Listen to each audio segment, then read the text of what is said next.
Hello and welcome to Doing Sex. I'm Sahar, a journalist and documentary maker on a quest to understand the world through the lens of how people do sex. We are making new laws concerning sex work, always include the people from the industry. Because it's kind of ironic because the lawmakers, obviously they are clients of these sex workers, but they actually never ask them about their opinion. Today, I'm meeting Catherine De Noire, the manager of one of the largest and most high-end legal brothels in Western Europe. For safety reasons, she can't say exactly where, but what she can do is pull back the curtain on a world that's often shrouded in mystery and stigma. With a master's degree in psychology, Catherine is now a vocal advocate for decriminalising sex work and brothels. A journey that started nearly a decade ago after she came across an article titled, "They Call Me a Pimp, but I Protect Women." Catherine De Noire, thank you so much for being with us today. Thank you for having me. When I was looking you up, I noticed that, only in the past few months, you've started coming out on social media to different publications and started talking about, your job as a legal brothel manager. What's made you decide to do that? Well, so I've been in this position for 9 years now. And so I started to post on Instagram like a year ago or something. I quickly realized like how PG-13 Instagram is. So I got like banned a few times. So then I found the OnlyFans because like this platform gives me the opportunity to share like everything like without a filter. So like I don't need to worry about like my profile being deleted. I mean, I didn't kind of expect that it would be so big. You said that you want to share the realities of the sex industry to people. Why do you think it's important to do something like that? So one of the things that I hear pretty often is that like the people in the industry are shady, the customers are weird, the girls are like drug addict, like it's their last resort. And like, I know it's not true. So I was like, let's just talk about it in like very normal way, because in academia you need to use certain language and you need to try to publish the research. I think like 10 people read it. Want like normal people to get interested in this and like to show them what is this all about. So you also mentioned your OnlyFans. What is it that you share on there? So like I used to be a model, so I kind of got back to it. So most of my content it's like lingerie and like sexy nudes and those kind of stuff. And then I share like quite a long essays about the industry, because like there I can talk about like anything that I want to. So you were on Instagram. There were certain things you couldn't say or talk about on there, and then you went on OnlyFans. I also needed to find like the balance between like being sexy and like doing the essays. So people kind of like to read it. I mean, I have like several thousand people there. Are you making like good money writing these essays as well as? I think so. I think so. Yeah, definitely more than I make with my managerial job. So, Catherine, we're trying this thing where I ask you a bunch of questions. The rule is you give me the first answer that comes to your mind. Don't think too much. Quick. Okay. Truth or dare? Dare. Dogs or cats? Cats. I'm a cat lady. Repeat clients or new clients? Repeat clients. Guess it kind of shows quality. I guess like when people likes to come back, kind of shows that you are doing something right. Rules or chaos? Chaotic rules. Chaotic Half. rules? Okay. Short and sweet or long and slow? Long and slow. Heels or trainers? Trainers. Really? I would have thought you'd say heels. Well, because I wear heels all the time. So like when I'm free, like when I'm not working, it's like I don't want to wear heels. Like not at all. Do you have to like proper dress up when you go into work? Yeah, we need to. Really? Like how? So I need to wear like dresses or like some suit. Oh God. Yeah, we have a dress code. Ooh, all right. Lingerie or nothing at all? Nothing at all. Madam or pimp? Ooh. I mean, I hate both of those words. Like pimp, definitely not. Madam, I mean, I don't feel like being a madam. I just call myself a manager. So when you use like the word pimp, a lot of the people kind of pictures that like I beat somebody, I lock the girls somewhere, I take their money. So this is not what I do. I don't think like being a pimp is a good thing. So like I don't want to use that word. So like when I need to introduce myself, I don't go like, I'm a madam. No, I don't do this. Do you actually tell people openly when you Oh meet yeah, them I that do. I do. I mean, I never you disclose do? this. Yeah. I mean, it would be silly for me to be like, oh, I just like work in McDonald's. No. So you tell everyone, and how do people Yeah. react? Well, like as you would probably expect, like most of them they are like shocked because like they kind of imagine like manager to be some sort of like pimp, like fake fur, golden chains, and then you see Mm. me like I'm kind of like normal person, so they're like, oh, like I didn't know it's a thing.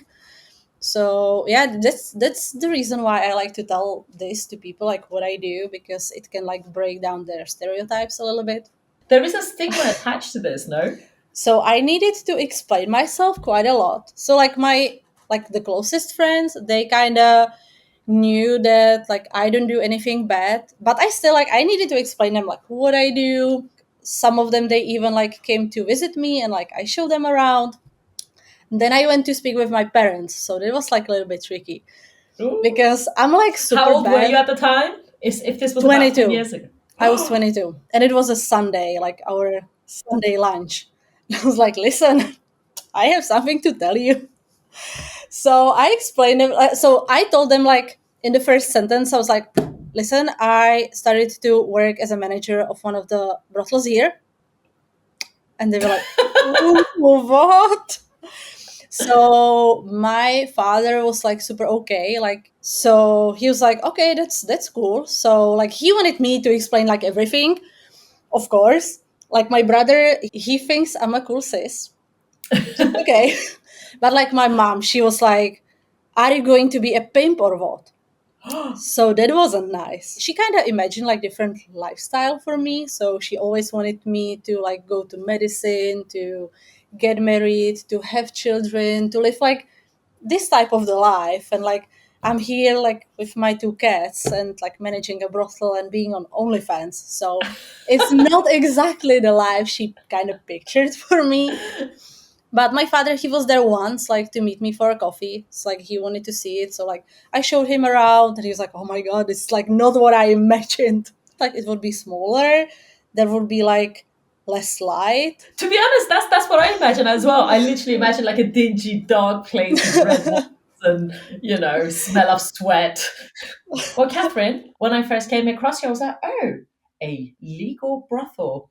What is that? So basically, it's the state that says, okay, if you will follow those rules, you do it legally.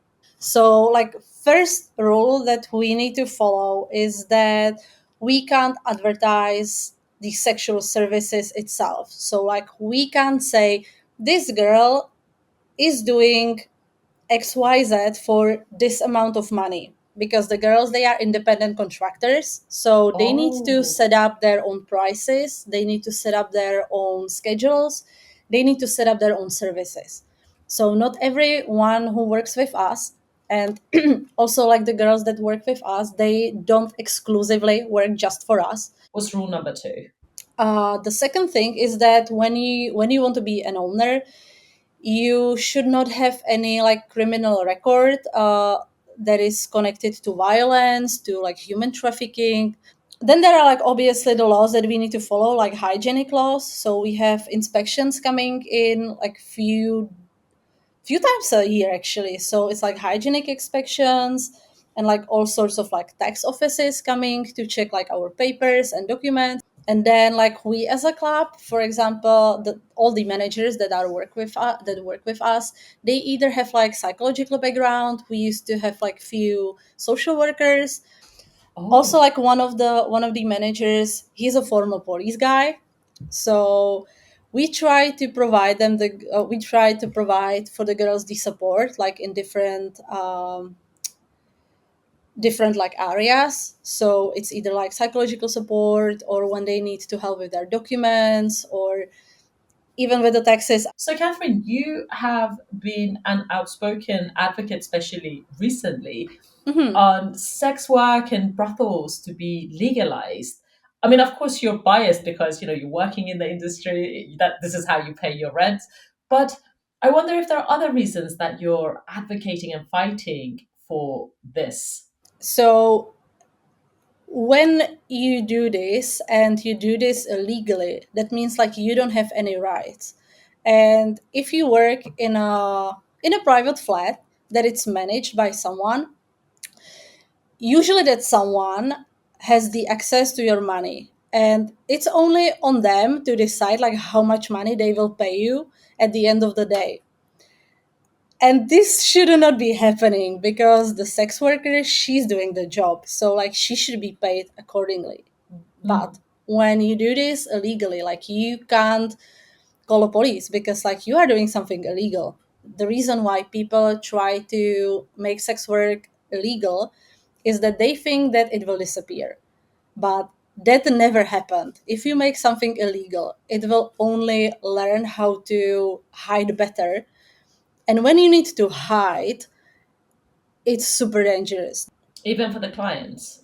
Yeah, of course. I mean, when the clients are criminalized, so this is called like Nordic model. So there, the sex work is legal, but selling sex services is legal, but buying them, it's illegal. So the clients are basically committing a crime when they go to see a sex worker. And what happened there is that most of those clients who didn't want to break the law, they decided like not to use the services anymore. But those who are fine with breaking the laws, they are like, yeah, whatever. And like usually those type of the people are much more closer to be violent because like they are already breaking the law, so like whatever. Yeah. And when I spoke with girls coming from like Sweden and Norway, they told me that like ironically the price for the service is like much more higher, because one part it's illegal. So when something is illegal, usually the price goes up. But they told me some like crazy stories, like customers being violent, like threatening them, like not nice. How do you think this model of sex work, brothels being legalized, how do you think this benefits both the sex workers and the clients? First of all, when you make like third parties, like the brothels, legal, that means that the state can tell you, okay, you need to keep like hygienic environment, you need to follow some rules, and if you will not, you will lose the license, and like you will not be able to operate that. And the second thing is like when you make it legal, a lot of the people will probably join the industry, and these are the people who,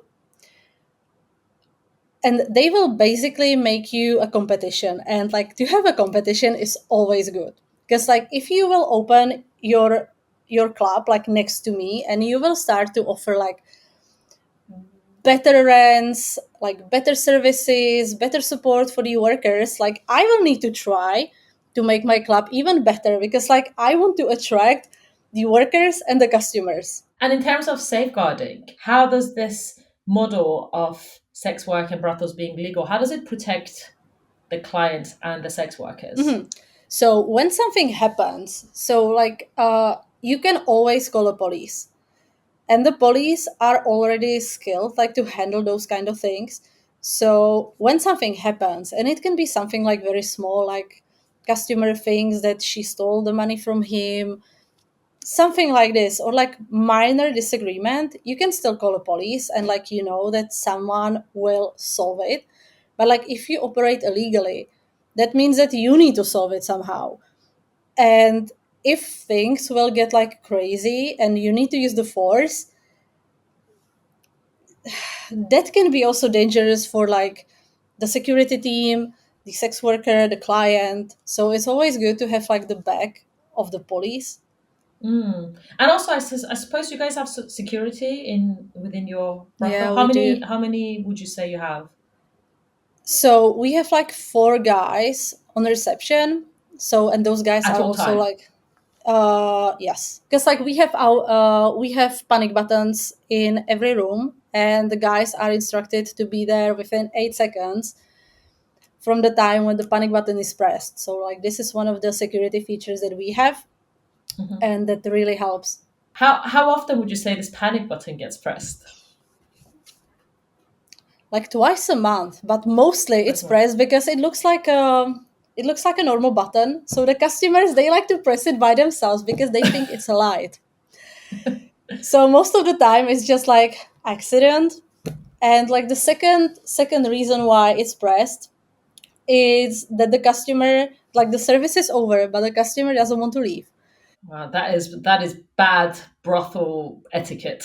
So, why else does it get pressed? Like you've been at this place for I'd say 9 years now. 9 years, Am yeah. I right? Yeah, 9 years. So during this time, tell me about some of the times that you actually had to take serious action. That the bodyguards actually had to get involved. The police had to get involved. So I need to knock on the wood because like during those 9 years, I've never experienced like anything extreme. I've never experienced like anybody being harmed. So I've never ever been to a brothel. Surprise, Not surprise. yet. Not yet. Not yet, not yet. My only reference is like either movies or Oh, porn. And when is porn ever like a reliable source? So, yeah. as somebody who works in one, like paint a picture for me. Like take me there with you. Tell me, like if I was a client, for example, and I walked in, like what would I see, hear, smell as soon as I Okay. walked in? Okay. So first you need to go through reception. So Okay. if you will be like visibly drunk, like a lot, or you are drugged, or you are acting aggressive, like you will not be even let in. You need to go through them. You need to buy yourself a ticket. The ticket is valid for 24 hours, so you can always like come back. How much is this ticket, for example? Like roughly. 20 euros. Okay. No other services are included in the ticket. Like some of the customers actually tried it. They were like, yeah, but like I bought the ticket, so like now you need to service me. And the girls were like, no, this is not how it works. So you go through reception, and then we have like so there's a bar, there's like seating areas, also like a small stage with a pole, but like nobody dances there. So it's like and so then there is like this chill out area, and a lot of the guys just come in and they like to hang out, like have a drink without like any pressure to actually go to the rooms. And then we have like separate area with just the rooms. And it's like, so when you decide to go to see the rooms, you just walk like through like hallways, and every girl has her own room, so she either sits in that room or like lays in the bed on the bed, or she stays in front of the room, and you just like walk past them. And when you see like somebody who you fancy, you just start to speak with her, and then Oh my god. Okay, actually that is not what I expected. So hang on. You what did you actually expect? I don't know. I thought maybe there would be a menu. There would be like I don't know a No. laptop or an iPad with like photos you could swipe, Mhm. and then you'd say I want to talk to her, and her. Like so, they actually walk around the property and peek inside the Yeah. rooms to see. Mhm. I don't know why that's shocking. That's like it's so confrontational, and trust me, I like confrontation. But this I don't know. Yeah, I mean, it's Okay, pretty straightforward because, as I said, like we as a management, we are never part of the deal between her and the customer. So the customers, they need to speak with the girls, and the girls, they need to speak with the customers. So even if there would be any customer and you'd be like, okay, I want to speak with that lady, can you like bring me her? I would be like, no, you need to go to speak with her. how many rooms are there? Around 100. 100 rooms, and they're Yeah. all occupied by sex workers. So most of the time they do. So we are like fully booked for next 3 months, I think. Like every Thursday, Friday, Saturday are like fully booked for next 3 months. Mondays and Tuesdays, we are usually on like 60-70% of the capacity. Are all the sex workers women? Yeah, yeah. Yeah, We you used don't to have have. few trans ladies, but they were like, we are not making like such a good money here. So then they just moved to different club. I see. How does it work? So, like, they basically rent out these rooms from you? Yeah, exactly. So they Oh, pay the rent, and that's everything that they pay to us. So there are like no percentages, like no fees. So the rent is around like 200 euros for one day. So there is an app for their phone, and they can book it like by themselves on their phones. And then she, like, if she not feel like she wants to work that day, she can just move the reservation to a different day. She doesn't need to call us or explain us anything. She just manage the bookings by herself, and or she just comes to our office and she's like, okay, I want to pay for these days and which rooms you have. And and they yeah. pay 200, 200 euros per Mhm. day. So, Yeah, however much else they make out of it or not make is down to them. exactly. And what sort of services are on offer? So the girls need to negotiate for themselves because they are the one who needs to set the boundaries. It's up to them. I mean, if she will decide that she wants to provide, I don't know, just a massage, she can, because Ah, she's an independent contractor. is anything like off limits? Is there anything that you don't allow that you like, no, that's too much? Definitely, we had a few customers coming in and they were like, I want to be harmed, like very severely harmed. And like 100% girls told them, like, I don't want to do this. It's like, nope. But as the brothel, do you guys Yeah. have any say in anything that might feel too extreme? No, not really. Not really. It's on the girls. All right, so the client goes in, they negotiate prices, they negotiate what they want done, and then what happens next? Then he needs to pay first. She usually takes the money and like hide it somewhere, because like in the past it happened that the girl, she left the money somewhere and then he just took them back and he was like, whatever. Well, that was really hard to manage, because like then she pressed the alarm and she was like, well, yeah, but he took my money back. And he was like, I didn't. And then like he finally admitted he did that and he was like, so what? Oh, what So a then we prick. needed to call the police, yeah. Mm. So then she needs to take the money and like hide it somewhere. And then basically so this depends on the workers. So some of the workers, they are like okay with the customer not having a shower before. Some of them, they are like, yeah, you definitely need to take a shower. And then basically the service starts, and it's on the worker, like how she likes to do the service. So some of them, they start with a hand job, some of them they start with a blow job, some of them they start with like a little bit striptease. So this is on them. And it also depends on like how long the service is, because like 20 minutes, it's something different than like being there for 3 hours. Let's assume I'm a man. I've gone in Okay. and I've said, I want a standard sex. I want to make sure I come at the back of this, but then I actually don't come for 3 hours. What happens? What is the sort of So so this usually is the girls, so the standard service usually includes like two positions. And if you want like any position extra, you need to pay extra. Some of them, they are like, yeah, it's just like sex until you come.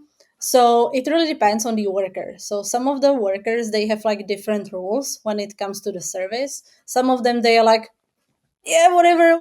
right. But then what happens if, like, for example, I've paid to come, but then it's been 3 hours and I haven't, and the girl is losing money? Like, what happens then? Well, so the thing is that like you pay for the time. So it's not like you pay for like 20 minutes, but like you can stay there like 4 hours. What are the etiquettes around being a good client when you go into a place like this? Because, like, for example, when you go to a restaurant, the good etiquette is to say thank you, please. If you have a complaint, you don't take it out on the waiter or the waitress. Like, what is the good etiquette for negotiation, for being well Mhm. behaved in a Mhm. brothel? So it's always good to come at least like a little bit sober. Because like some of the guys, they're like, yeah, I need to get myself drunk and then like go there, and like show everybody like how good I am. Like, no, That's that such usually small doesn't dick work. energy. That's exactly. So this never works. So like usually when the guys are like bragging, it's like, you never had such a good lover as I am. Probably not. Girl, I've been there personally. The more they I brag, the worse it is. It's I like, think we all been there at some point in our lives. uh, honestly, like if any men are listening to this, don't brag. Let the actions do the talking. Like the bragging is such a turn off. Yeah. All right, please continue. So So the for etiquette, good etiquette. so it's like being a normal, decent person. It's like it's always nice to just like keep it normal. So you don't need to run around naked just because it's a brothel. Don't try to do the things that the sex workers are not comfortable with. So for example, like some guys, they like to get to know the sex worker like more, so they are asking about like her family. So some of the guys, like, she's in the middle of blowjob and he's like, oh, so like what does your dad do? Like, no. Like, don't ask about their families or like super personal things. Don't try to stalk them, because like a lot of the guys, they like to stalk the sex workers as well, because like they know that they are using like fake names. So they're like, yeah, but what is your real name? Like, Oh, where can I find you? so what I'm And hearing is don't be a dick. Like be a exactly, respectful like, don't, yeah, individual. exactly, Don't like, be a don't be a dick. dick, and that's all. So you said earlier that the girls set their own prices. Can you give Yeah. me a range of the sort of like income that the girls have?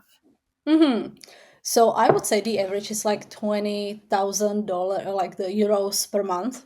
Mm. Well, but it also like depends, like whether she does this for a full time or if she makes this like few days per month. So we have a few girls, and they just come. They just like to come like few days in a month. So they're like, yeah, I'm Mhm. just like okay, like having $5,000 or like the euros per month, and I'm okay with Mhm. that. And then we have like girls, and they're like, if I will not make like $40,000 per month, like it's over.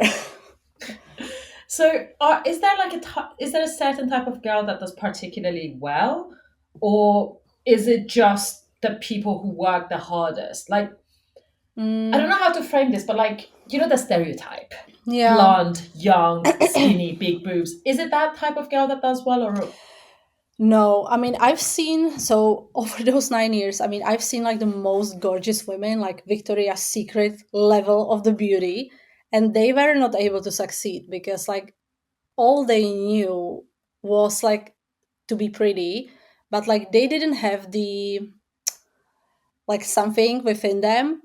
So what you do you need to be mean? like super friendly. You need to know how to speak with people. Like you need to know how to communicate, how to actually flirt with the guys. And it's not about the looks. It's mostly about like you as a person and the personality, and also your sales skills. So the girls, Mm. they are like really good at like selling, because like you can either have like 20 customers a night, or you can get only one, and you can still earn the same money. And you need to know how to like negotiate, how to make him feel that he want to spend like all his money with you. And this is something that like you can do just with your look. Can you, just to help me understand a bit more, can you like tell me about one of your highest earning ladies working within the brothel, like how she speaks, how she holds herself, how, like, I just want to get to know this person. So she is like, the first of all is that she speaks several languages, which is definitely helpful, because like you need to be able to communicate with the client when you want to take like those kind of good money. So she speaks several languages. She's like super friendly. She's like always smiling, even though when she has like a bad day, that means that she earns like 500 euros, she's like, oh, this is a bad day. She's always like super positive, but like super positive. Like no matter what, she's like, I know that I will make those money like the next day. I'm okay. I don't need to stress myself. And like she has this like very positive energy. And like you can just feel that you want to spend the time with her. And on top of that, like she looks amazing. I mean, she looks super sexy. And quite frankly, I don't think she has like any operation. So she's like naturally beautiful. And she has just like everything. And she has also like really good like work ethic. She works 6 days a week. So Six she's days not a like week, 6 days a not week. even Yeah. five. No, she works six. She really sticks with that plan. Because like sometimes when you don't have the boss and like you don't need to go to work every single day, sometimes you're like, I just don't feel today like working. And she has this like work ethics, like this is something that I want to do, this is my plan, and I will just like stick to it. Is it possible for someone just to make no money whatsoever? It's possible. It's Ooh. possible. You can actually be like minus because you need to pay the rent. So like Yeah. so this is also the reason why some of the girls don't want to work with us, because like they need to pay the rent like upfront, and like upfront means like 3 months sometimes. Mm. So they're like, no, I would just rather go to club where they will, so where we will split the percentage. So I start with zero and like I can only like earn money, but like Yeah. I can't never go minus 200 euros. Okay. So how much would you say that the brothel makes as a whole per year, for example? Okay, it can be anywhere. So like this is what I can see. 870,000 euros per month. Oh, anything between 620,000 and eight. Okay. Wow, that's a lot. Yeah, How long has your brothel been in business for? 30 years. 30 years. And are you the only manager or are there other managers too? No, we are, so it's a group of 5 managers, so I'm one of them. What would you say your busiest time of the year is? Well, New Year's Eve. New New Year's Year's Eve Eve. and the day, yeah, and the day after, it's crazy. I mean, we get like usually like over 1,000 people coming in. So it's crazy. And those are like party people. So we need to be ready for everything. These 2 days are like an absolute nightmare. And I usually work on those days. We are open like every single day in during the year. Like, what would you say the average number of people coming in are on a normal, typical day? Friday, Saturday, it's usually like 500, 600. Monday, Tuesdays is like 300. Mm. Oh, busy. It And is. It is. how many people would you say work at the company? There are cleaners, there are the girls, there are the Yeah. So barmen, the there's the girls, they are not managers. our employees. Okay. So we have like bartenders, customer care, receptionist, IT guy, marketing department. Then we have like us as a managers. Then we have the bartenders. Then we have the cleaning ladies. Then we have technicians. It sounds like a big hotel, basically. Yeah, it is. Yeah. It has like a normal organizational structure. So, as the manager, what are your daily duties? At the beginning of the night, we have interviews with sex workers that want to work with us. Every day. So, not every day, but like most of the days, yeah, takes like 30 minutes up to like 1 hour. So, like the maximum girls, like the sex workers that we plan, the maximum number of the interviews that we plan for each day is 3. So, who makes the final decisions on them? Is it you? Is it the owners? It's them. So like we as a management, like we never do the selection because we don't like to like impose our like preferences on the workers. So if she wants to work with us and she's okay with the rules and the terms that we have, such as that she will need to pay the rent upfront, she will need to be responsible for the business because like we are not part of the business. then she can basically start to work with us. Right, so it's almost like a reverse interview. They are Yeah, basically exactly. coming to suss you Yeah, guys out, and you're selling your services to them yeah, essentially. exactly. Because like we take them as our customer as well. Obviously, you can't advertise sex work, you can't promote it.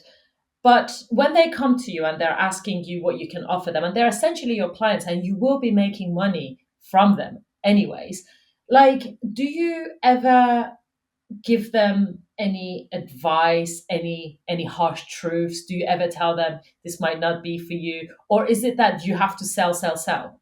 The first rent is always free. So like so the first day they don't need to pay us anything. So they can try if it's going to work for them or not. Because I don't think it's like fair to take their money for something like they don't know if it's going to work. So I've definitely had a few girls in the past and I was like, I don't think like we are a good club for you. If you still want to try it, you can, but I don't think it's going to work for you very well, and I think that you will just like lose your time here. Have you ever had like someone coming in and this would have been their first time, they've never tried sex work, and they were like, look, I need money Yeah, right now? not You that have. many, not that many. I think it happened like 2 weeks ago or something. So one girl, and she was like, I always wanted to try this. So I was like, yeah, okay, let's just like go through everything, because she didn't know that she needs to take the money before the service. She didn't know like a lot of the things. So I just needed to tell her everything, like what I think she needs for like the first day. Mhm. So And yeah. did she come back? Has she stuck Yeah, around? yeah. She decided to stay with us. Let's put like Catherine De Noire, the manager, aside for a second. You ever see somebody coming in that seems vulnerable, and then you think, as a person, not as a manager of this club, but as a person, you're like, you shouldn't be doing this. Has that ever happened? Actually, this sounds weird, but actually not, because we are kind of big. And so for us, it's even like weird to see the girls who never done this before. So usually we see experienced sex workers.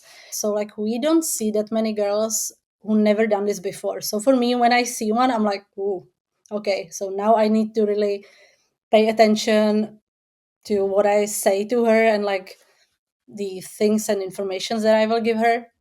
So like once I saw one girl and she's like in her 40s, but she looks like a nun. And What does a nun look like? Was she wearing the she's black and white outfit? she's always like very sweet, like very kind, like you would never guess. This girl makes the most crazy things in that room, and I know it because like we know each other for like several years. So she was like, oh my god, I love when he piss on me, like I can lick his balls and like those kind of stuff, I can lick his ass.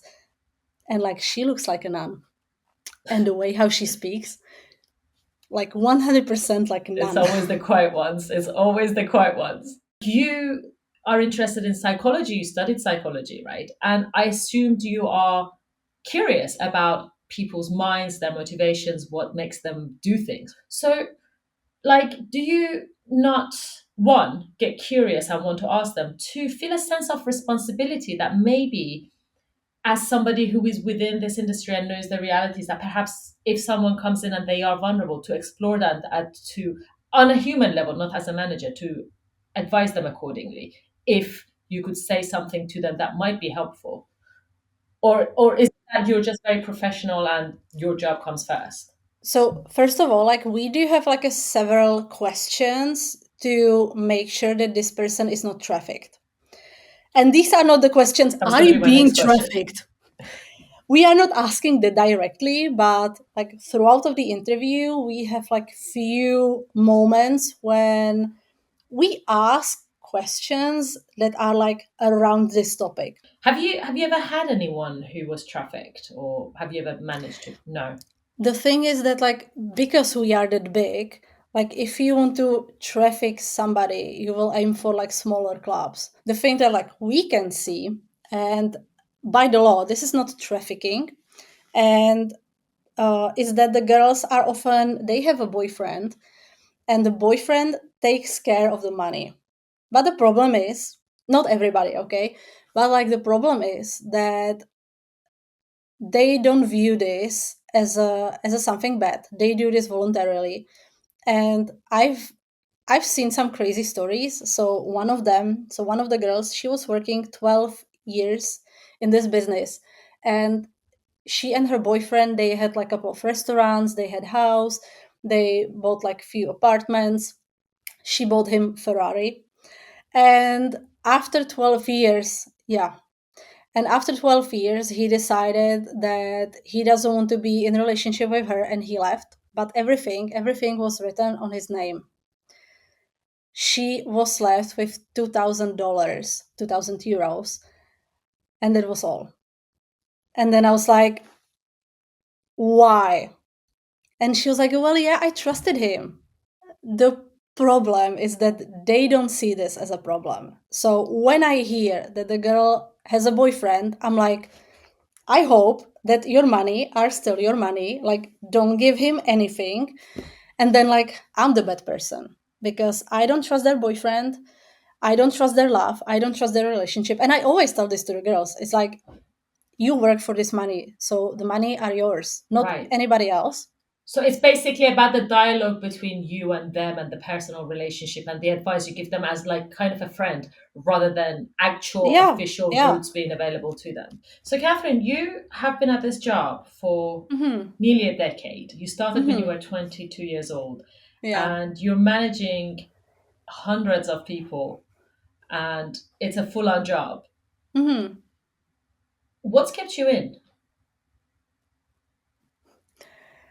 Well, I just like the industry and I like the people in the industry. And as I told you, I mean, I started when I was 22. So and before that, I didn't have like any work experience because I was still studying at that time. So this is like the only thing that I know.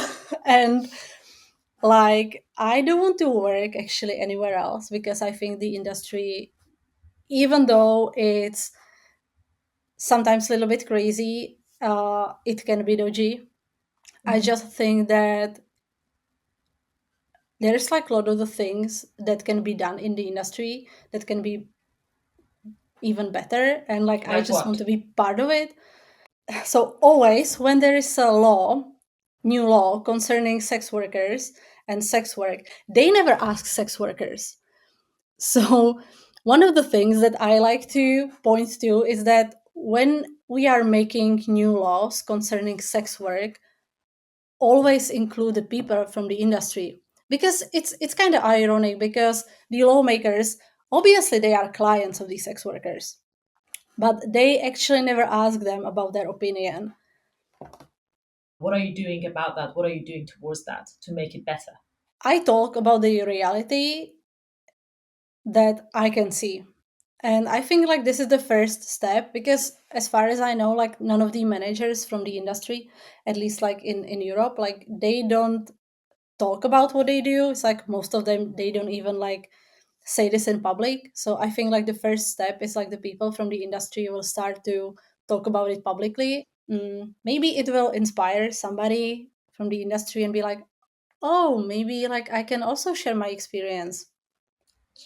What's dating like for you? Hard. It's Why? hard. Like recently I decided like to start to date again. Uh I haven't set up like any Tinder or something. I don't know. Like I actually don't know like how to date because like it's been like more than 3 years since like I'm single, and it's really hard for me to date people outside of the industry because they are like, but like I don't want my girlfriend to work in this environment. And I'm like, I didn't even ask you about your opinion. Like this is what I do, and like if you don't respect that, and if you think it's weird, or if you are ashamed that your girlfriend would be working there, it's like probably I'm not going to date you. A lot of the guys, they think it's cool, but at the same time they're like, yeah, but like my girlfriend, no. Why do you think there is such so much stigma? Why do you think it matters to so many people? Because like the way how we treat sexuality, obviously. Have you ever taken part in any sex work yourself? Apart from the OnlyFans, nope. No. And do you ever get approached? I mean, you're a very attractive woman. You have Oh, a thank you. lovely, bubbly personality. Do you ever get approached yourself Oh, within the brothel? yeah, a lot of guys are coming to me and they like, "Are you on the menu? Like, can I stay with you for some time?" And I'm like, "I really appreciate that, but unfortunately, I'm not on the menu.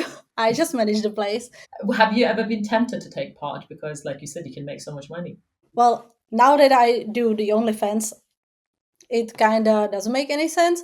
But like before that, I was definitely like, I would be making like definitely more money on the room, but I don't think I would be a good sex worker. And I was also, I mean, I kind of enjoy, I mean, I definitely enjoy like managing people. So I think like I'm better manager than I would be like a sex worker. And it takes like a lot of the skills to learn how to be a good sex worker. And like I've spent like 9 years learning how to be a good manager. So And finally, Catherine De Noire, how do you do sex? well, I like to try different things. So I'm like super open to almost anything. I mean, as long as it's not like very severe, like harming anybody and like, you know, being strangled or like being like super submissive. I mean, I like to try different things because like you never know like what you are going to like. It's the same like with the food. I mean, you can't say that you don't like shrimps when you actually never taste them. So for me, it's like if the idea it's not like completely off the limit, and as I said, I mean, for example, I hate blood, so like I would never participate in anything like involving blood.